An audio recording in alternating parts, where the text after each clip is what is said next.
3 years ago, I was living with my then boyfriend in a one-bedroom apartment in a little mountain town. It was a half-basement unit, so the bottom of all of our windows were level with the ground outside. It was also an older apartment, and not all of our windows would fully lock. One day, my boyfriend comes home from work while I'm laying on the sofa, and he immediately runs up to the window near me and looks out of it frantically. He then goes to look out every other window in the house, before then walking around the outside and looking in the windows. When he comes back in from this confusing exploit, I ask him, what the fuck is going on? And why is he being a spaz? I think I just walked up on a dude looking in the window at you. He took off as I walked up. That's what he tells me. This was naturally very unsettling, but after discussing it and considering the time of day, it was around 2 p.m., as well as the number of people out and about around the complex at the time, we came to the conclusion that it was just a curious neighbor or someone passing by happening to glance in. With that, we pretty much forgot about it. If only that was the end. For the next couple of months, odd stuff happened here and there. Someone would knock on the door occasionally, then when I went to answer, there'd be no one there. I'd find things in my apartment that I wasn't familiar with, or things like clothing items would vanish. I really didn't think twice about any of it until one night. My boyfriend and I were arguing at around 1, maybe 2 in the morning, and admittedly we were being a bit loud. We were standing in the kitchen face to face. His back was to an open window with the blinds up halfway, and I was facing it. Amidst our arguing, I glanced behind him at the window, thinking I saw the reflection of my face in it. But the window was open, and it wasn't my face that I saw. There was a man with his face pressed almost against the window screen, watching us silently. Given the fact that we were arguing and it was late, I thought for a moment that it might have been a concerned neighbor walking up to the window to speak to us. Our unit was adjacent to a main walkway for the complex, so I spoke to him. "Hello? Can I help you?" I asked a little aggressively, thinking a neighbor was intruding on our privacy. He responded to this by staring, unwavering and cold, right at me. His face didn't change expression. He didn't blink or move, just looked right at me a way that I've never been looked at before or since. In this instant, I also realized because of the window being level with the ground, the only way this man's face could be where it was if he was laying on the ground outside the apartment, or crouched and contorted to look into the window. My heart sank. I buried my face in my boyfriend's chest and closed my eyes in fear. My boyfriend, up to this point, thought I was messing with him. But when I buried my face in his chest, only then did he say, "Is there really someone at the window?" I whispered yes. He felt my fear and took a moment before he turned around. By the time he did, the man was gone. It was at this point I started to think about all the little odd occurrences that I'd been experiencing. I assumed the worst. I filed a police report with the man's description, and my brother loaded my apartment up with weapons to protect me, or at least inform this peeping Tom that I was armed. After that night, myself, my boyfriend, and my brother were on high alert. There were a couple of times where my brother came over that he saw a sketchy dude hanging around, and even one time he saw him at my window. He tried to follow the man discreetly, but he took off running as soon as my brother stepped in his direction.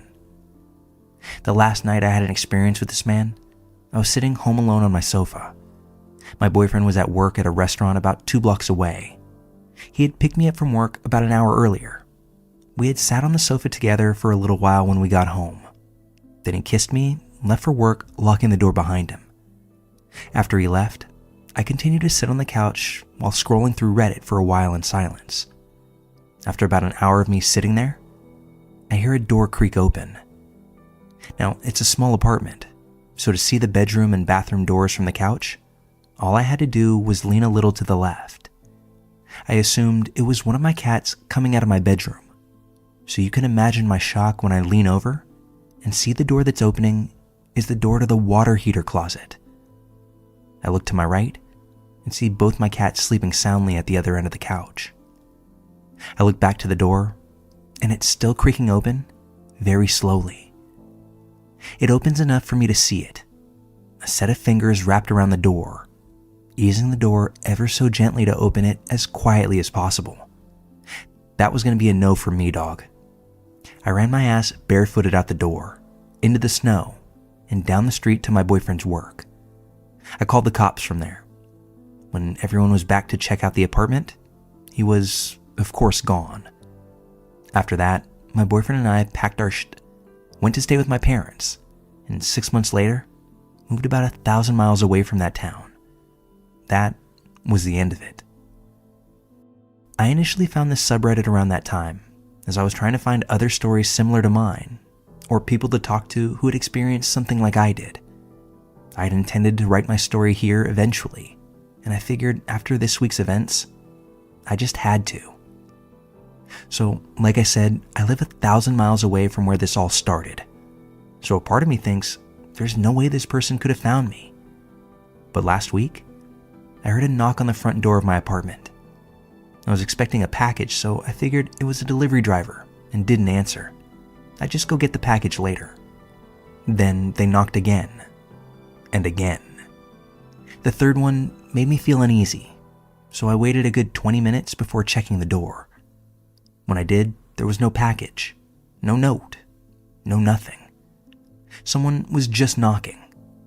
Although it made me uneasy, I didn't initially think back to my stressful experience in my last town. But 2 days ago, I went out to get groceries. I have this little patio, and I go out there in the mornings just to chill or check on plants. And I've been known to leave it unlocked during the day on accident. Never thought of it as a huge deal, until I came home from the store, and the deadbolt to my apartment was locked. The deadbolt that can only be locked from the inside of my apartment. Period. I assumed somebody robbed me because I dumbly left my patio unlocked. I called my sister. I called my current, new boyfriend. I waited for people to be with me, and I went into my apartment through the sliding glass patio door. Nothing was out of place, nothing of value taken, and at this point my heart sank. Nothing was touched, nothing was stolen. Someone was just inside my apartment because they wanted to be inside of my apartment. I told my boyfriend about my previous stalker, and he's not taking this lightly like my past boyfriend did. We filed a police report. We checked for recording devices and cameras. He put Nest cameras up all over the place, and we're on high alert.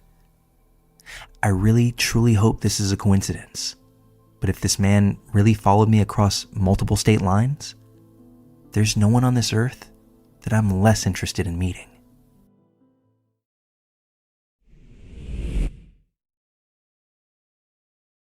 Last December, right around Christmas time, the engine in my POS car started knocking and eventually gave out.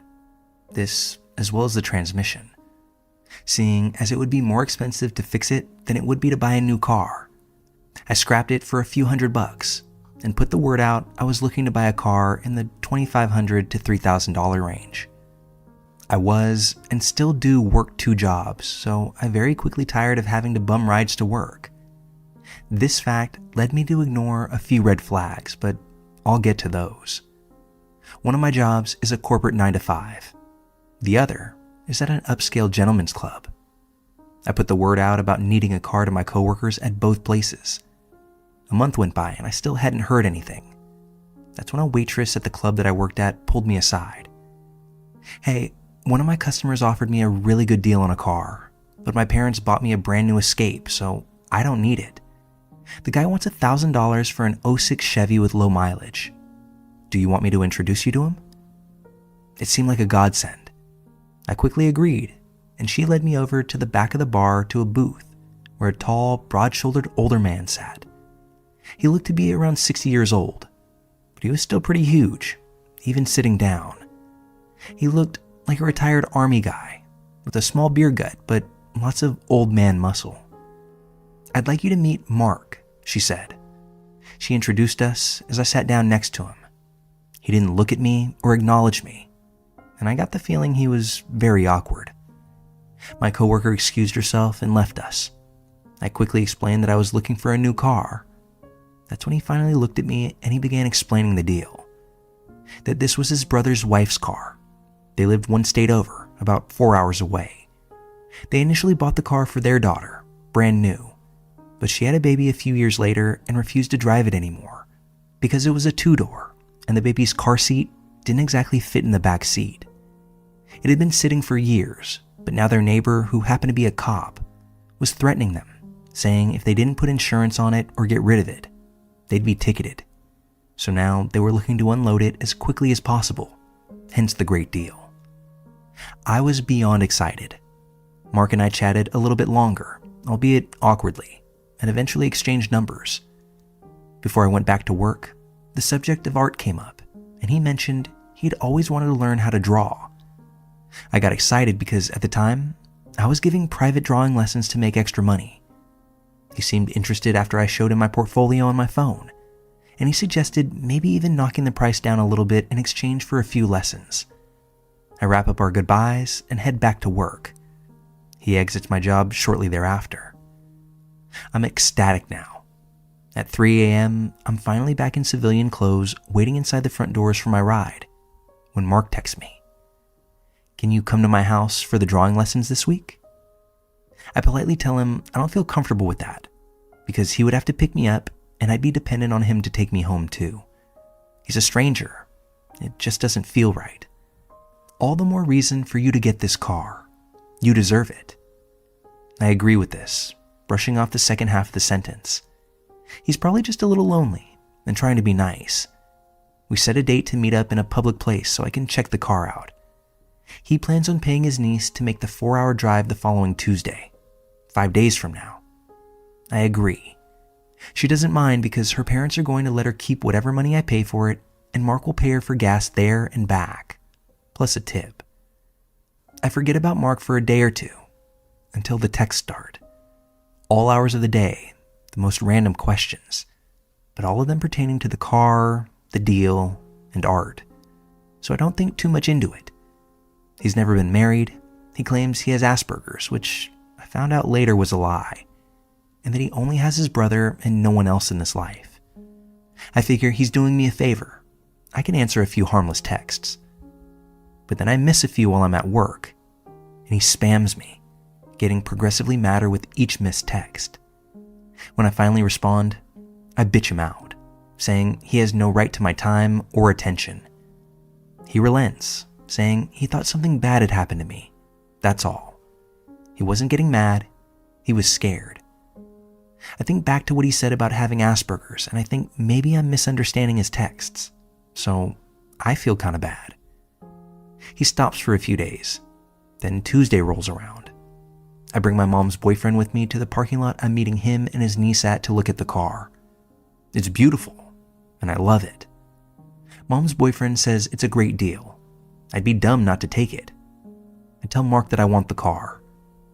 He spent the whole interaction silent, seemingly intimidated by my mom's 5'3" boyfriend, which is actually kind of hilarious. The niece then drives the car back home. Because the title is in sister-in-law's name, I have to go to her house 4 hours away to have her sign the title over to me. Mark says he has a doctor's appointment at a hospital about 30 minutes from there, so I can ride down there with him and drive myself home. I agree to the plan, and we set the date for the next Wednesday. Wednesday morning at 6 a.m., my mom drops me at Mark's house. I assume his appointment is at 9 or 10 a.m. since he wants to leave so early, but he tells me it's at 1 p.m.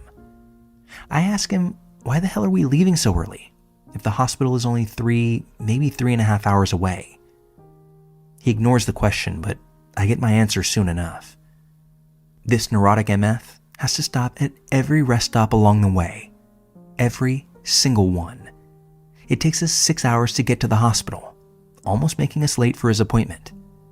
We park the car and I tell him to ask one of the concierge people where we're supposed to be. It's a huge hospital after all. I'm not talking to one of those N-word concierges, he basically screams. He's getting frantic, and I'm starting to see how he's a little unhinged. But I'm 3 hours from home, and he's already got my $1,000, so I can't exactly back out now.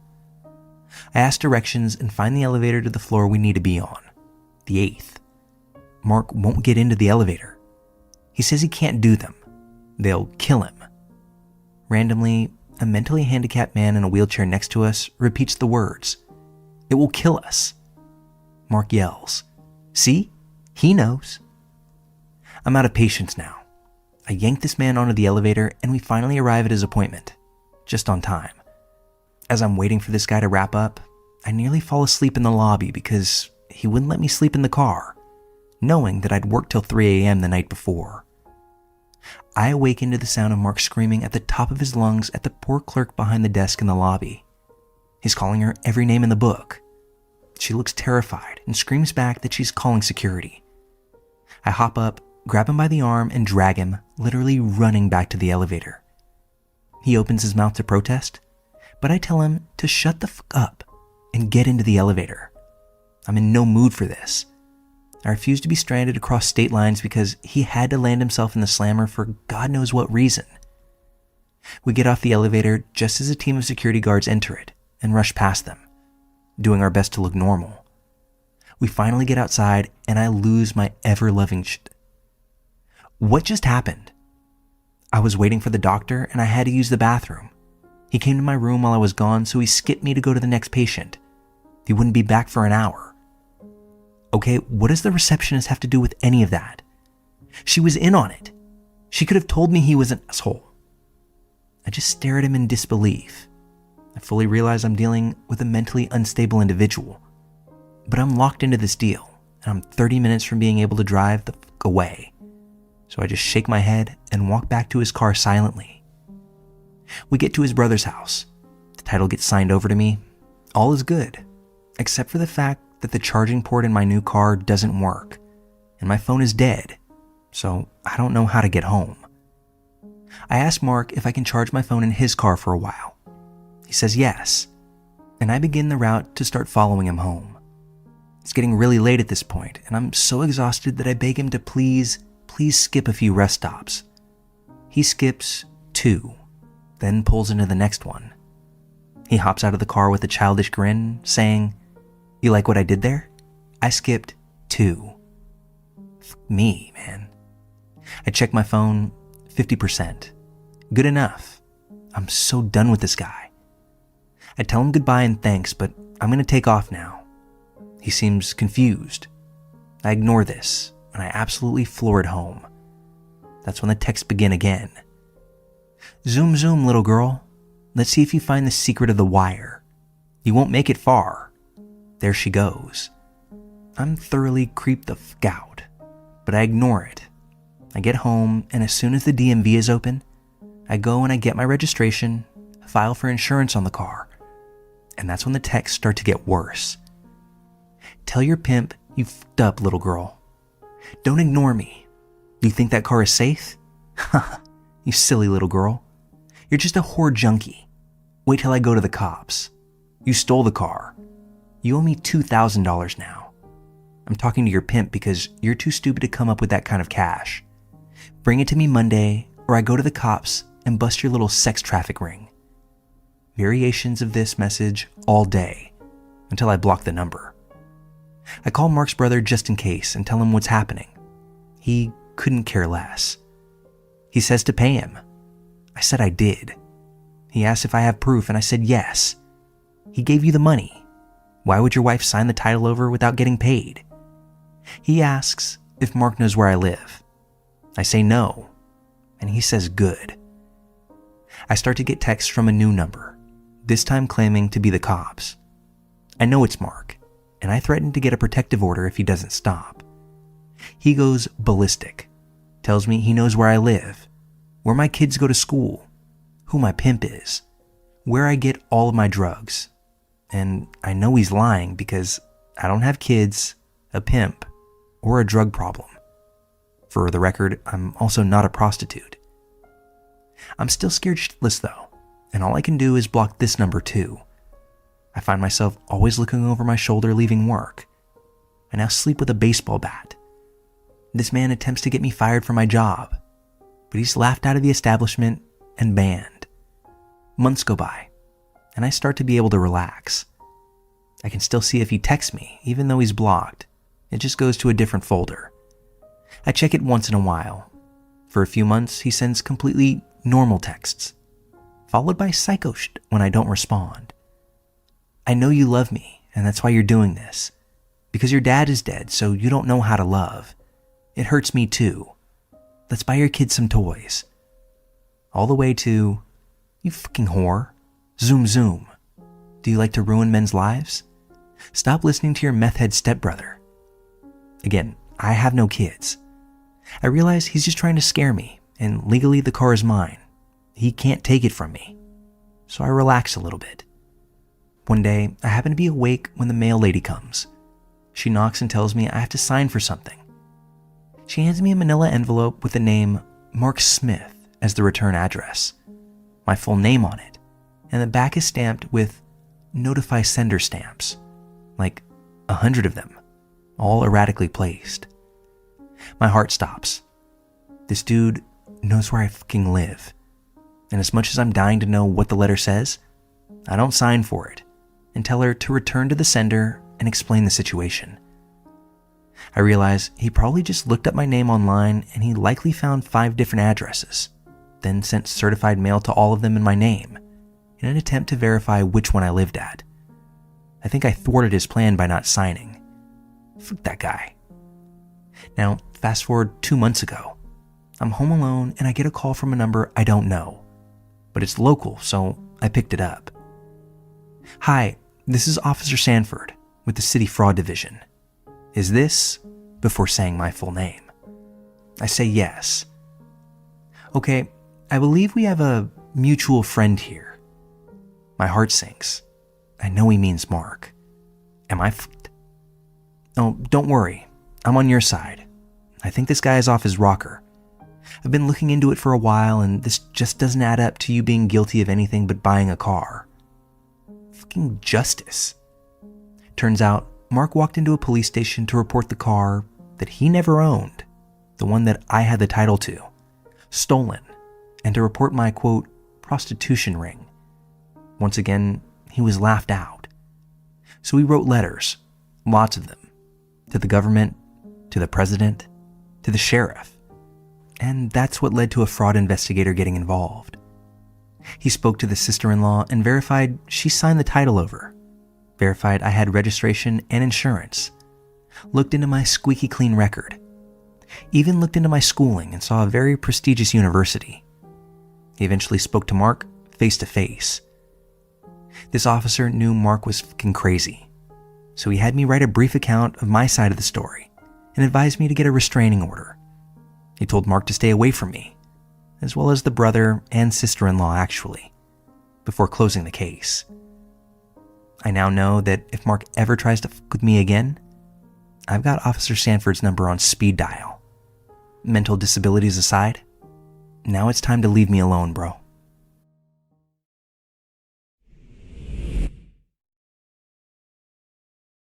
This happened back in 2005, when I was around 10, just about to turn 11, which would have made my sister 14. We come from a pretty small town in the UK where not much of interest usually happens, and our main attraction back then was the mall. My parents would quite often give us pocket money and let us take the bus into town to go to the movies located inside the shopping center on weekends. Being a video game obsessed little nerd, it was my ritual at the time to save up some money and buy discount pre-owned games from the game station store in the mall. There was something about the buildup of anticipation, reading those little booklets they used to have in game cases on the ride back home. I would be off in my own little world, reeling off facts about the game I'd learned from gaming magazines to my poor sister, who'd just smile and nod, humoring me until we got home and she could escape for a breather, while I locked myself in my room for a weekend of full-on, non-stop gaming. A few months prior to this particular trip, my grandma had moved from our old council house in a rundown part of town which was scheduled for demolition, to a new one much closer to our family home. Between our two neighborhoods ran a main road with a bus stop near an underpass where we used to get off the bus on our way back from the shopping center. We'd then use the underpass to cross the road, which is surrounded by wooded areas on both sides, before walking the remaining 10 to 15 minutes home from the bus stop to our house. We lived in the kind of suburban zone where buses stopped only at the entrance to the estate and never actually ventured into the streets where the houses stood. Grandma's house was the closest of the two to the bus stop, On this day, I follow my sister off the bus, distracted with my stack of games in hand, my head in the clouds, looking at the screen grabs and the blurbs on the back of the cases as usual. I got the vague sense that my sister was a little tense, but I figured she was just in a rush to get back home and hop onto AOL Instant Messenger. It's worth pointing out that at this time, we were in the middle of a family feud, and my parents weren't exactly on speaking terms with my grandma. It had been a while since we had gone to visit her, and my dad had pretty much banned us from doing so. My sister decides to forego our usual route via the underpass and leads me instead toward the side where our grandma's house is located, heading the opposite direction of our own. This surprised me, and being an impatient little jerk that I was, I began questioning her incessantly as to why she was taking me to grandma's house when I just desperately wanted to get home to play with my games. She infuriated me even further by giving me vague answers like, "It seems like a good day for a walk," and "I just want to check how she's doing." Thinking back now, it makes a rock sink deep in my stomach, but I told her dad had forbidden it, and that I was going to walk the other way back to our house by myself, and that she could continue on by herself. Of course, being the older, street-savvy sister, she wouldn't let me, claiming our parents would get mad if I showed up alone, and that it was her responsibility to look after me. We kept walking in the direction of Grandma's house, and for the first time, I start to feel uneasy. I notice my sister checking over her shoulder and picking up the pace, telling me to hurry up, and I think it's weird she keeps very loudly exclaiming how everyone is waiting for us around the corner at Grandma's house. Eventually, we arrive, and Gran is surprised to see us. She invites us in. We have some biscuits, and I play with her dog for a while as we wait for our parents to come pick us up. Well, fast forward a month or so later, and the incident is more or less forgotten about by me when our town's first and only case of a missing child hits the news. It was on everyone's lips, and I even remember my parents and my friends' parents joining search and rescue parties, scouring the surrounding woodland. Tragically, the young boy who went missing was found deceased in the woods shortly after the first missing person report was filed. The whole town was devastated. The main suspect in the case took his own life before the police had a chance to question him. We were all shocked by what had happened. The boy had apparently been abducted while walking through an underpass on his way to school. This underpass was maybe 4 or 5 stops along from the stop my sister and I stopped at. I was a dense little kid and didn't connect the dots until much, much later, when my sister confessed to me that she had decided to take the detour to Grandma's house that day after getting an uneasy feeling from some creep that sat behind us on the bus, one who followed us off and stalked us before watching us enter our grandma's house and then disappearing in the opposite direction. I firmly believe that her sharp instincts and quick thinking are likely the reason that I'm still alive to tell you this story today. That and the fact that my grandma had to move to a council house which was miraculously so close to our bus stop. If this was the same creeper that had abducted that other little boy, then I know you're long gone at this point. But it doesn't make me feel any less lucky to know that we never had the pleasure of meeting.